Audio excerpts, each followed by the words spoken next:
Porter giving us the latest of what's happening in the marketplace today. Boy, I would love to be a fly on the wall of this cabinet meeting. Because if you're... Well, you're gonna, because we're going to take it live. Oh, very good. Nathan Dean. See, for the lack of a fly, we have Nathan Dean. Sure. He's kind of our fly on the wall. All things Washington, D.C. Senior policy analyst, Bloomberg Intelligence. He is our go-to. Hey, Nathan, if I'm a head of some committee, I'm a cabinet member. This is the peak of my political career. Now I kind of feel like I have to answer to this Doge guy. This could be an awkward meeting with Elon Musk in this cabinet meeting. How do you expect this to play out?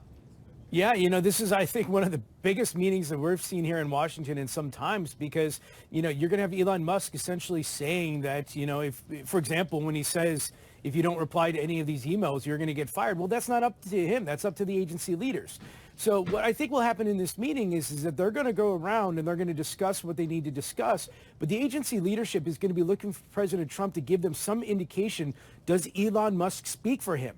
And if President Trump does, then obviously that's going to make things a little bit more awkward. But what we're telling our clients when it comes to Doge in particular is that we haven't really seen many impacts yet in terms of the private sector, in terms of companies that we cover and look at. But really, it's the unintended consequences that we want to be paying attention to. And if we come out of that meeting and Elon Musk is given a green light and that, for example, if you don't reply to any of these emails, you may be let go. A lot more of those unintended consequences could be on the horizon. Yeah, there were some funny headlines that came out as like a spoof that's like, Elon Musk fired because he didn't respond to Trump's email. Anyway, so that was kind of funny when I read it. What else are we going to be looking for in terms of dynamics of the cabinet versus Trump versus Musk? I mean, here's somebody who's going to be in a cabinet meeting who's not part of the cabinet and not approved by Congress, but yet is going to be instrumental in setting these policies. Yeah, absolutely. So, I mean, when it comes to Elon Musk in particular, we'll be interested to see how much he actually speaks. I mean, is he the force there? Essentially, think of the class bully that's just standing there with his arms crossed saying, hey, you better do this. Is that one thing, or is he actually taking an active role? We won't know until obviously we see that.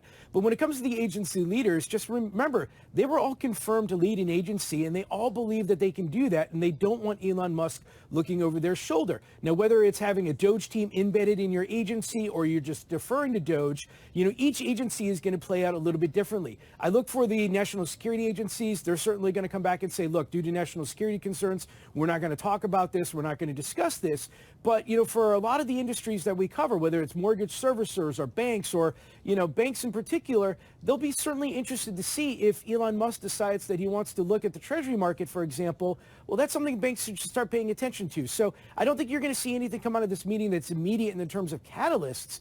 But are we going to see any nuggets that potentially would give us an idea of where this is going months down the road? So kind of a dumb question of the day, but I would think you'd have to have some kind of security clearance to sit in on a meeting with some seriously senior people in the government.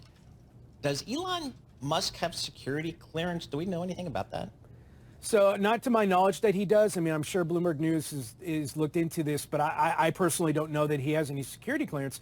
But I also say, remember, it's the president that decides what is classified and what is not. So, a lot of times in these cabinet meetings, they don't discuss this type of intel that, that I think would be all that classified. And just to also remember, I would point out that anything that happens when it comes to the Doge Committee, it will eventually go to the courts. There's really two individuals or two entities that will ultimately dictate where Doge and Elon Musk goes. The first are the courts. We've seen numerous lawsuits going against Doge. Those are going to play out and eventually will reach the Supreme Court. And the second is President Trump. But President Trump's mantra here is to look at both sides. He wants this type of discussion. He wants this type of debate. And I don't think you're going to see any clear indication from President Trump on what he wants until he has to actually give that discussion or that answer. And I don't think that's going to happen today. So I think this uncertainty is going to continue throughout the next week and potentially even longer. When we talk about the budget that was passed by the House and then now it moves to the Senate, there was a lot of potentially more cuts in Medicaid as well as food stamps, extending some tax breaks. What was your take on what the House passed, and where do you think the Senate's going to dig in their heels? So I wasn't surprised at that. I was surprised that the House passed it last night. I actually thought it was going to be later this week, but I wasn't surprised that the House got something done this week because what they passed last night was just instructions. There wasn't actually any legislation attached to it. So, there was essentially, they're giving instructions, in this case for the House, for 8 committees to go back and come up with $2 trillion worth of deficit reductions. And that's where the Medicaid and the SNAP benefits and so forth comes in. So over the next few months, you're going to see these House committees try and come up with it. But Speaker Johnson's message to his caucus last night was essentially this. This is just the first step of a very long process. Don't stop our process right now, because if you stop our process, the Senate's going to come back and say, look, House, you can't get your act together. We have a smaller package that we're ready to move forward. But now that the House has passed their budget resolution, they're going to go, and now comes the hard part. They have to figure out how to pay for these tax cuts, whether it's tariffs, Medicaid cuts, SNAP cuts, or deficit increases. They have to figure this out. And so what we're telling our clients when it comes to the House reconciliation effort is last night was just the first step of a many long process. We don't anticipate this getting resolved until later this year, potentially even as late as the fourth quarter. And explain to us in this reconciliation process, they don't need 60 votes. How did the votes shake out here?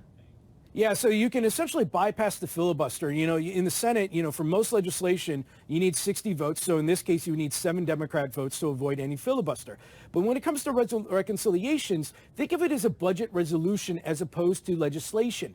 And so you can pass it via majority of the House, majority of the Senate.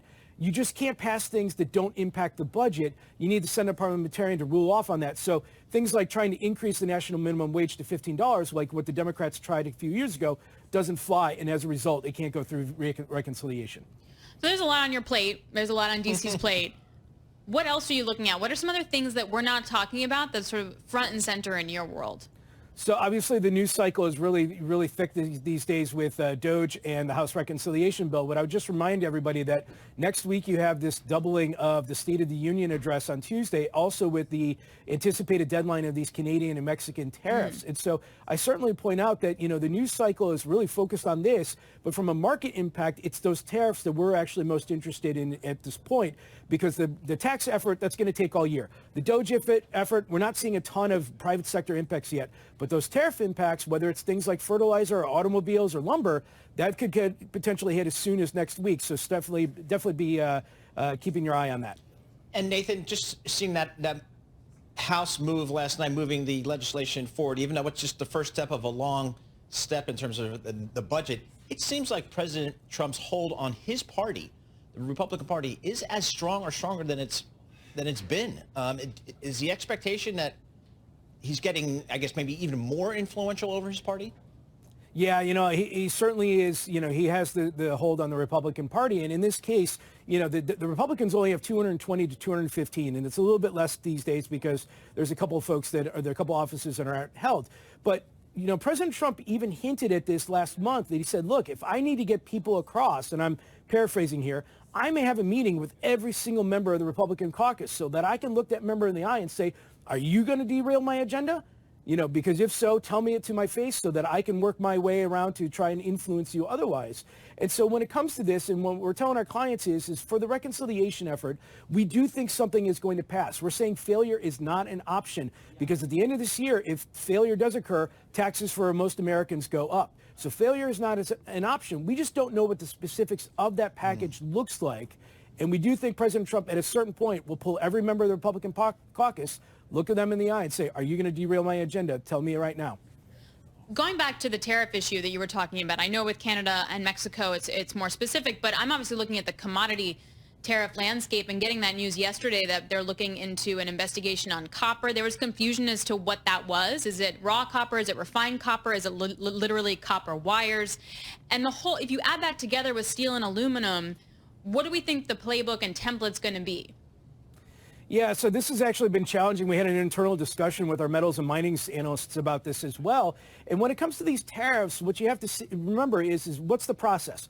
President Trump signs an executive order or an executive document, It's only about 50 to 75 words. It doesn't give that much in the area of specifics. And then it goes through the timeline of how these tariffs come into fruition.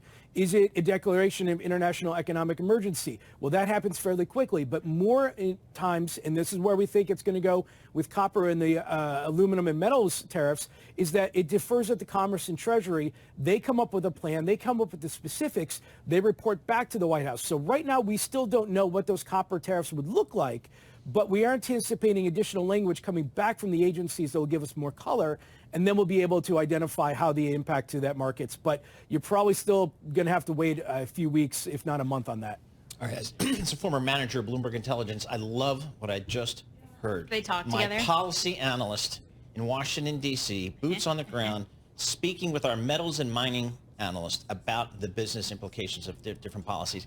Folks, on Global Wall Street, it does not get any better than that. Why? Because they provide the research on the Bloomberg terminal for our terminal users that takes into account not just the balance sheet and income statements for these companies in these industries, but also the policy coming out of Washington, D.C. and other parts of the world. And that's what makes BI some of the best research on Wall Street. Nathan Dean, thank you so much. We appreciate that. Senior policy analyst for Bloomberg Intelligence. He drew the short straw. He's the policy guy. He's got to be down in Washington, D.C. Dealing with all those people, but he does a great job. So we'll see how this plays out.